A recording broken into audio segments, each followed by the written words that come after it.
so they can get a lot more out of that relationship, out of that training, but also have them do some of the training when it comes to the technology themselves with those older folks that are not so comfortable with the technology. So it's almost like a Miyagi thing, and without they really realizing it. And they learn from each other. And that's the key, learning from each other to better each other. So I do things like that. Rising above the ultrasonic cleaners and the clanking of stainless steel are the ideas and voices that are changing an industry. You're listening to the Beyond Clean podcast, the central nexus for people, processes and products that are improving our sterile processing world. Each week we speak with frontline technicians, CEOs, engineers and entrepreneurs with a common goal to help you fight dirty every instrument, every time. Whether you're tuning in for education or inspiration, we're glad you did. Now turn on those washers and turn up the volume. It's time to go Beyond Clean. Conversation is going to be important to this season, Justin, because even though we're talking a lot about technology and the applications, we can't forget that there's people behind the button and the mouse and the touchscreen, and those people come from different backgrounds and experiences. And so that changes the way that these technologies are used and the quality of that technology in our departments, or at least the quality outcomes of how we use them in our workflow. So I'm excited to break this down, generationally, if you will, and dive into what that actually looks like. And most importantly, try to provide some context and solutions for folks out there that have encountered challenges around technology and the old school, new school dynamic. All right, don't go anywhere. Angus Bruce, CSS Director at Anne Arundel Medical Center, coming up next.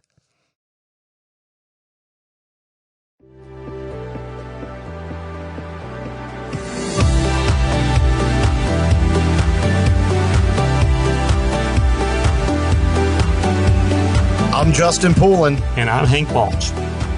From 17 Studios, you're listening to Beyond Clean, the global voice of sterile processing.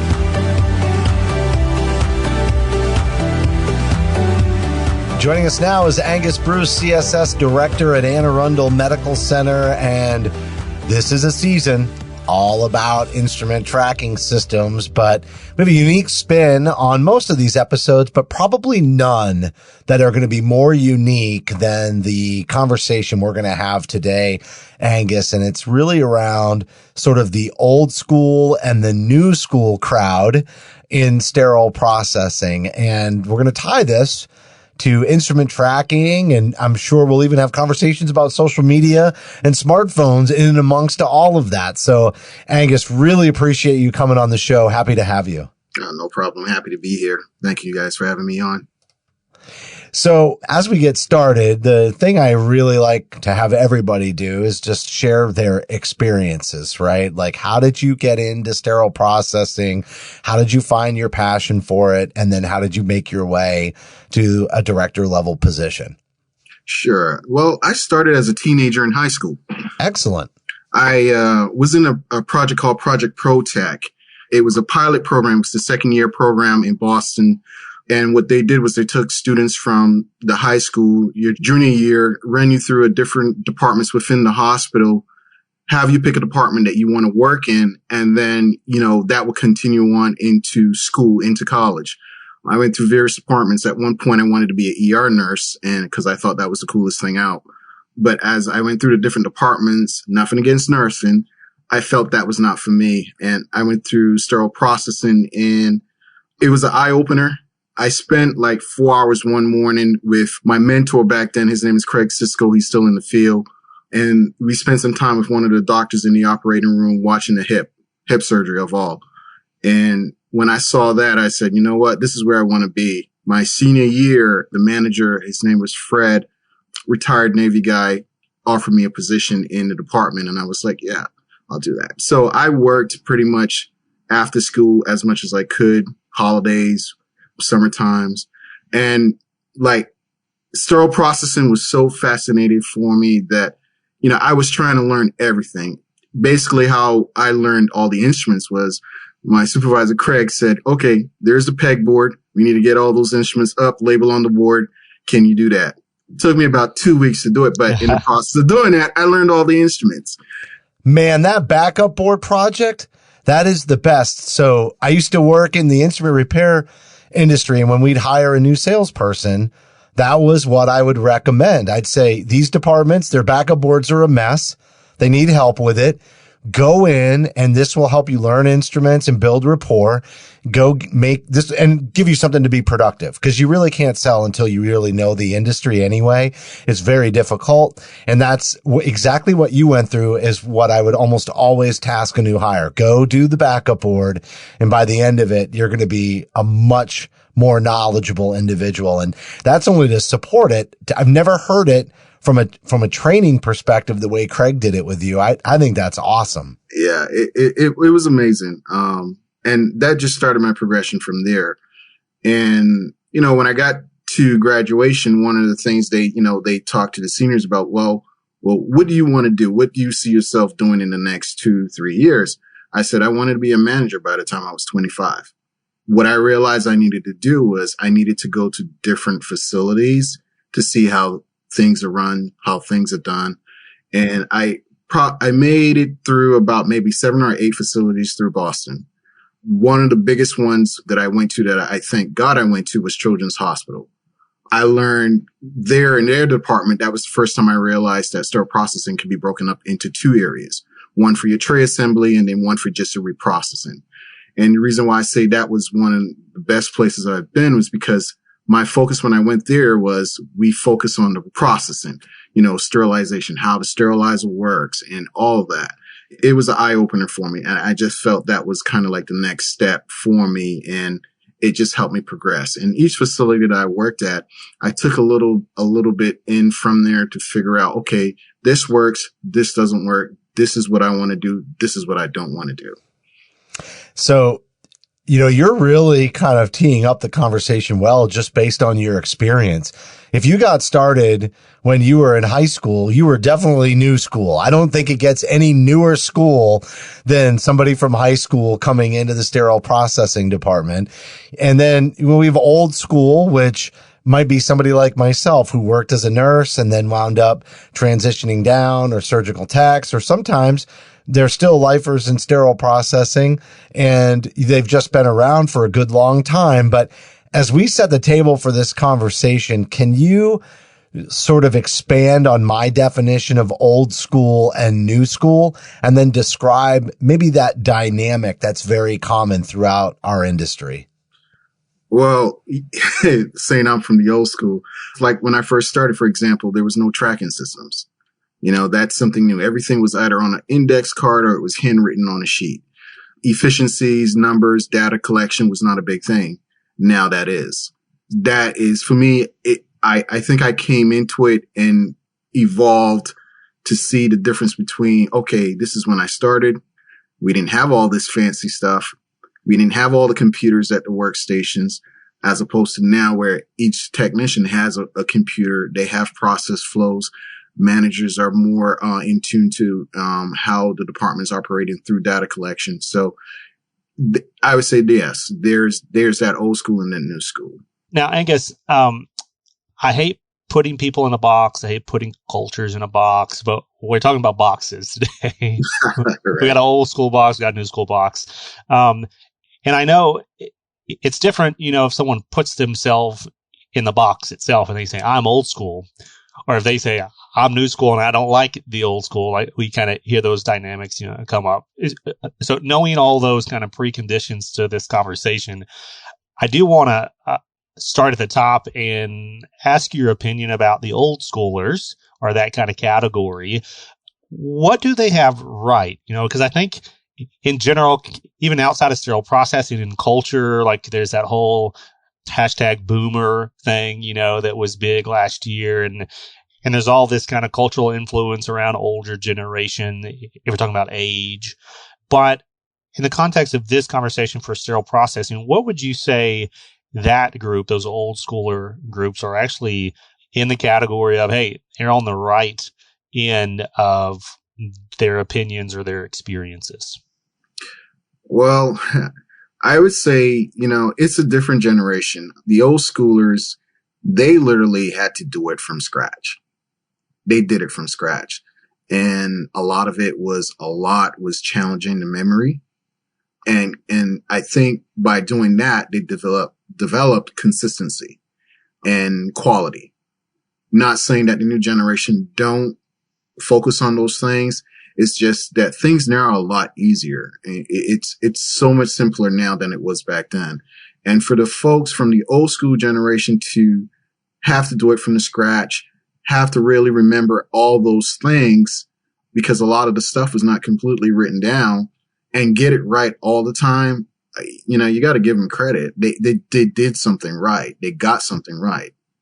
Yeah, that theme came up in our interview this season, actually, with Joseph Martin on the topic of manual tracking. And we talked a lot about the manual count sheet, right? And the fact that if you've ever seen a manual count sheet that's from the old school, it's often like not complete. It says, scissor.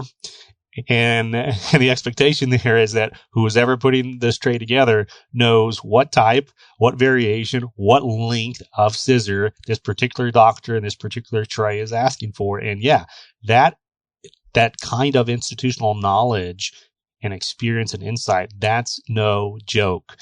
And to do that well for years and decades and still be trusted by your customers as doing a good job, I mean, that's something to be proud of, to your point.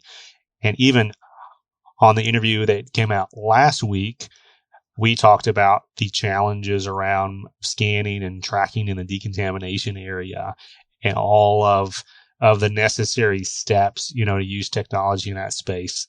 But to your point, that wasn't always the case. So how did you ensure through that manual cleaning phase that you're doing the right thing? Well, you just had to know the steps. You had to be trained correctly, and you had to inculcate that in everything that you do as a new technician in the space, and then for all the years that you're working. So I completely agree in your assertion that, there's a lot of memory strength that comes into play for those old schoolers. Now, let me flip the script a little bit so that the new schoolers don't feel out in the cold, because I'm technically probably a new schooler. Like, I started my career in 2009, the 2000s, right? What do they have right in your experience, in your opinion? They're good with technology. They use technology to leverage how they work. And that's a good thing because, we're evolving into that realm where technology is involved with everything. So I think they have the understanding of the technology. They don't like wasting a lot of time. They are into efficiencies and, achieving the same goal with the shortest amount of steps. So they have a lot of that going for them. So to put those kind of side by side in, the old schoolers have got this knowledge maybe deeper into their subconsciousness and in their memory. They know things without looking at a tracking system or without referencing some kind of technology.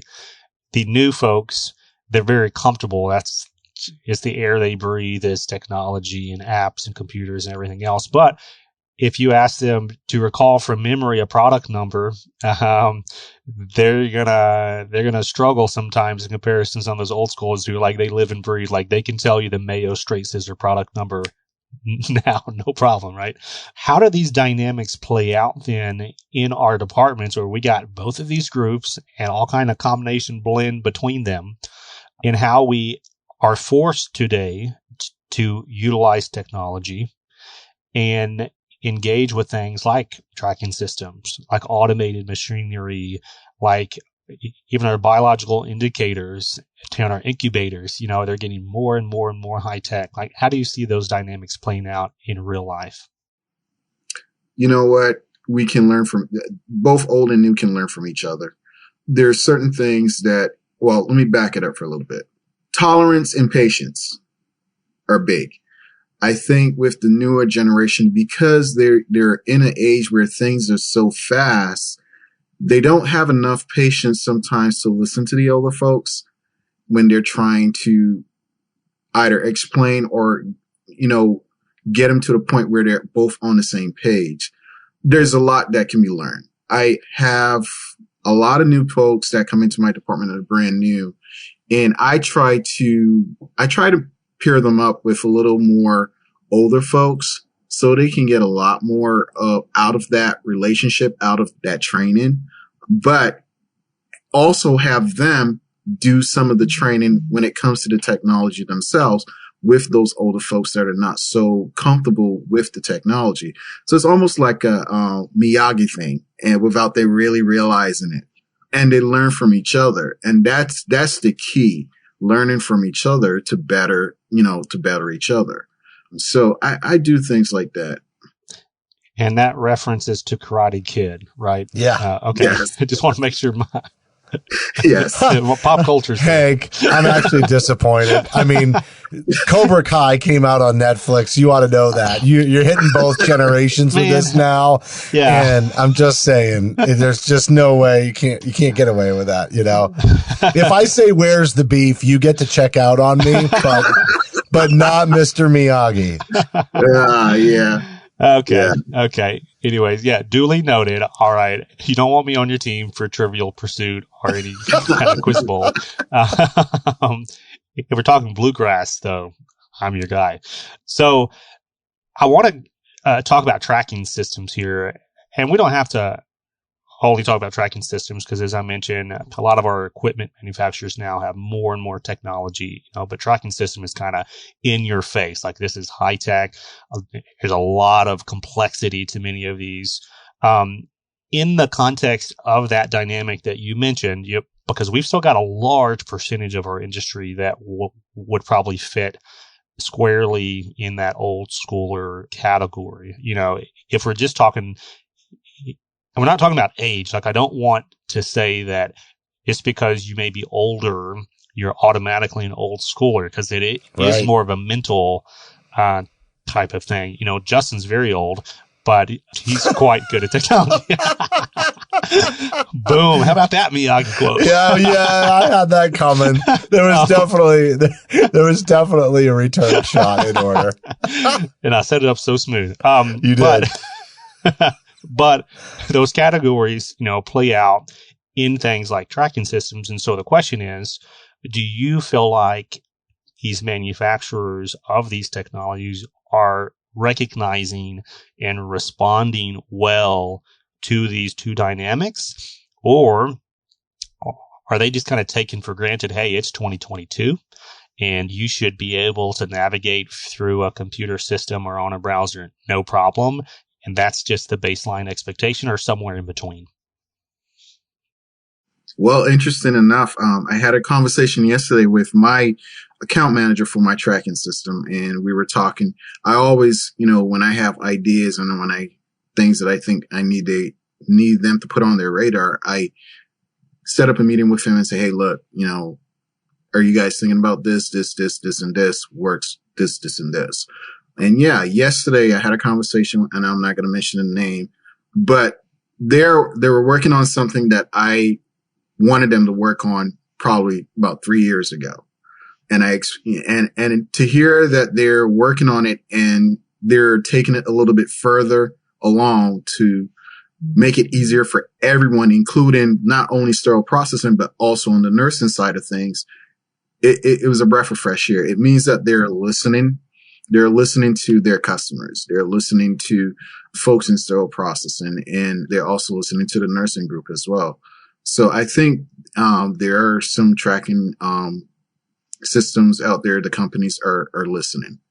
They're listening to their customers. Yeah. So I kind of want you to verify a hypothesis for me in your own department and maybe previous experiences, but in terms of these categories, old school, new school, do you see the new schoolers like naturally digging in more to the capabilities of these technologies, like finding out how these tracking systems actually work, as opposed to just understanding what they need to do in the process?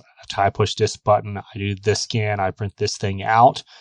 or, hey, why does that work? Or can I tweak it? Or how do we improve this? Like, is that a natural breakdown between these two groups, or is it are there other reasons why folks kind of get drawn into a technology more so than someone else? Well, I think the young generation now like to know how they're doing. It's almost like a self-praise. Okay. Hey, that's getting a little close to home here. We all like our trophies. Is that what you're saying?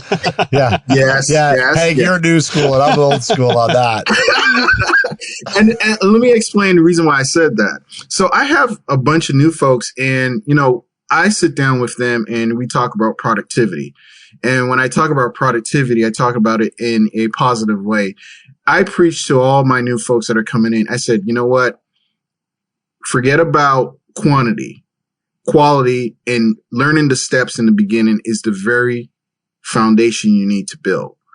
And when I start getting into productivity with them and I start showing them the productivity and the tracking system and how they're doing, it's almost like they take it as a challenge to themselves to want to do more. I said, doing more is fine, but it is pointless doing more if it's not going to be correct and you're not going to be consistent. But I see the difference in them. Now, with the older folks who are on my side of things or my age group, we do want to see how we're doing, but we're kind of like looking at it from a balcony view. Like, okay, yeah, I see how I'm doing. That's good. Okay. Right. So that's it. Is it about finding incentives then that match that technological need? So, like to your point, the new schoolers, they have their own incentive, and it's because they want to show in the data, how good they are or how fast they are or whatever. The old schoolers, it's like, well, they're not incentivized that same way, but is there something else that we could pull out of the data, or that, a department leader could do with the technology that would hit that spot? Because everyone's got something that drives them, right?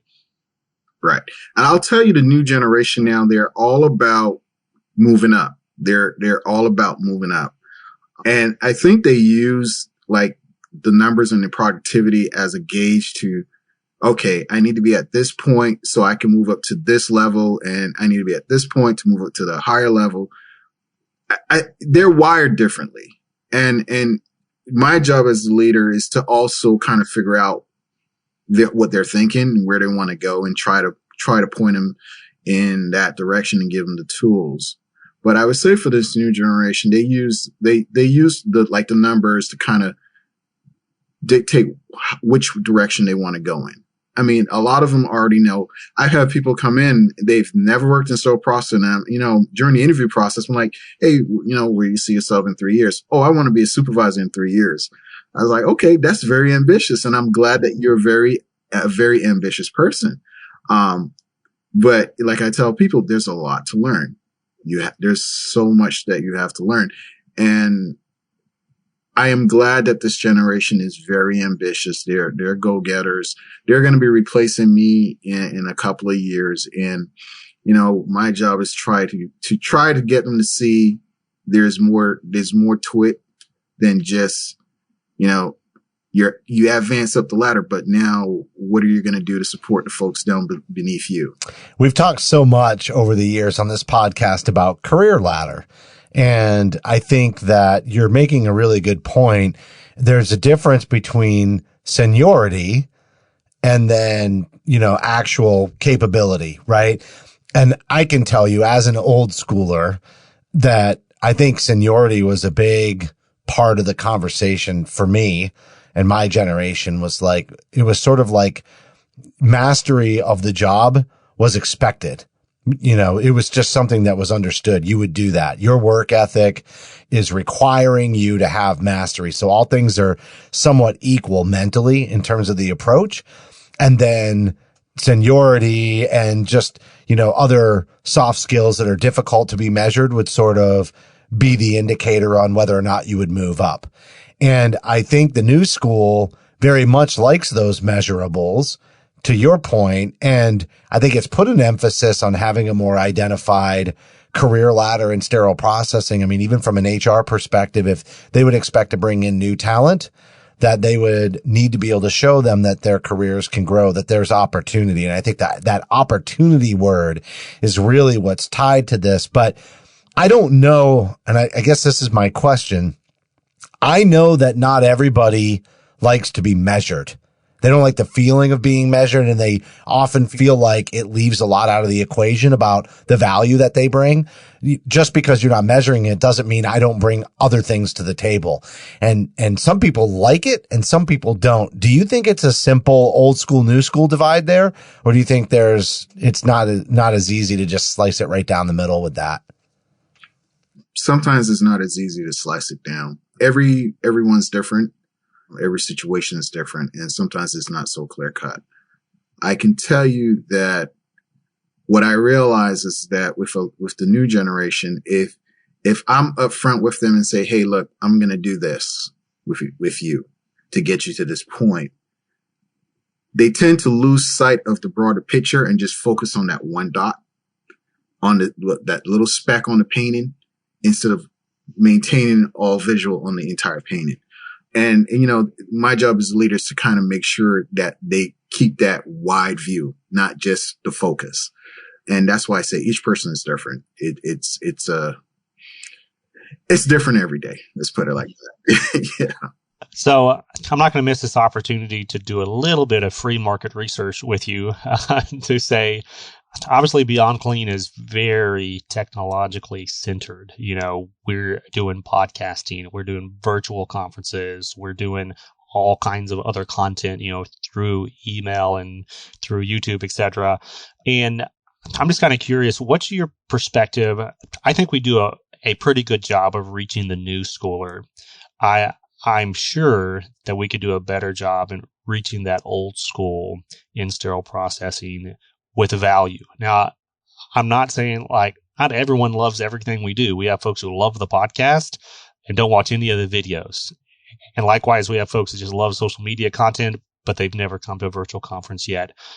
And so I don't believe that everybody has to love everything, but I still want to make sure that we are doing the best we possibly can to engage as broad of a scope of the industry as possible. Do you have any, feedback for us as a team on how we can better engage that one demographic of these old school techs? Well, I'll tell you this, sterile processing, from the time you get in the door at the beginning of your shift to the end, sometimes you just flat out. So it's difficult for people to listen to some of these things. I'll tell you from my standpoint, when I get your links and stuff like that, I forward it to my entire staff, and they'll come up to me, "Hey, when can I watch it?" I said, "Well, when you're at home, you just put on your buds and just listen to it. You don't have to watch it if you don't want to watch the video, but you can listen to it as you go. A lot of it is all informational." And that's usually with my older crowd, and they're fine with that. The younger folks, when they're working, they're multitasking, so they're listening to a whole bunch of different things. And so I try to be your mouthpiece, Hank. I try to get the folks out there. "Hey, did you heard of this? Click on this. Listen to this. This is very informational." I really heard that multitasking piece. Like the old schoolers want to just focus on the content, whereas the new schoolers want that content to just kind of filter in while they're doing other things. So I wonder if they're potentially consuming more content, but not necessarily gleaning as much from the content because they're, so I think, Hank, one thing I learned from Angus just saying that is the quality of the content has to be high so that the old schoolers, when they focus on it, feel like they're getting value out of every minute because, as Angus mentioned, they might be at home and taking time out of their personal lives. And at the same time, the quantity has to be out there so that lots of themes and information can just be consumed readily, by the quote unquote new schoolers who are consuming content while they're doing other things. And I like how you shared that out, Angus, but I kind of want to drive this home on the theme of instrument tracking with our last question here, which is, and maybe I think tracking systems are one of those areas where you have to get new schoolers and old schoolers working together, because if that's the tool that's been implemented, that's the tool that's been implemented. It doesn't matter if you like it or not. This is what we're using here. And so everybody's got to adapt to it. And I wonder if you have any tips for department leaders, and maybe even more importantly, like coworkers in the department who have different perspectives and different backgrounds and experiences. How do we help bridge that gap? You know, not only because there's a little bit of a culture gap there, but that gap oftentimes centers around technology. Yeah. So like I said, I do the Miyagi thing. I peer people. I have preceptors, that folks that I've identified that have the temperament, have the patience to work with a wide group of people. Knowing your teams, your individuals and your teams, their weaknesses and their strengths, and pairing those up. Technology is not going to go away. And what I found is, you know, there's that fear, hesitancy because it's something new. But once you show them this is to benefit you, to make your job a lot easier, give you more resources right at your fingertips, they, you know, and they get over the training aspect of it, they're fine. They get more comfortable. And it's just that repetitive training. You know, we normally do, you know, most departments would do training once a year on certain things. I would say you need to increase it. If you have an older population in your department, at least twice a year. Sometimes you might not need to do it 3 times a year. The more you reinforce it, the more comfortable they get. And they're more apt to answer questions. They're more apt to answer questions if they feel comfortable and they want to make sure they're contributing to the team. Excellent. Well, Angus, I really enjoyed this interview, and I think it's a brave one to have, to be honest with you. You know, this could be, you know, a difficult conversation for a lot of people out there, especially managers. And I really like your approach and the fact that you're willing to tackle this, because it's a very real consideration as managers and directors and educators go through their jobs every single day, and even just coworkers. How do we work together? How do we become complementary pieces of the puzzle instead of squaring off and focusing, you know, on the differences in the way we learn and the way we draw attention and the way we view career ladder and all of those things. So I want to commend you for being willing to have a brave conversation with us today and share your insights, but especially kind of the takeaways on how to navigate that and make it for a very healthy and functioning and productive culture in the departments across the country, such as yours. All right. Thank you. Thank you for having me on.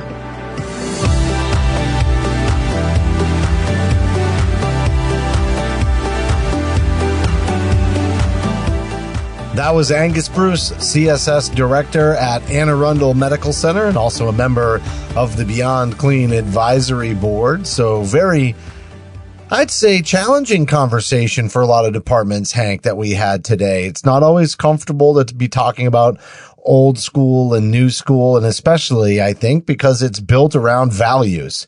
And there is a little bit of a divide in terms of values, but it's important to respect the values of old school and new school, be able to work together regardless. And if anything, Angus shared some really good tips for pulling everybody together so that they, as I mentioned there at the very end, complement their skill sets for a better and more thriving department atmosphere.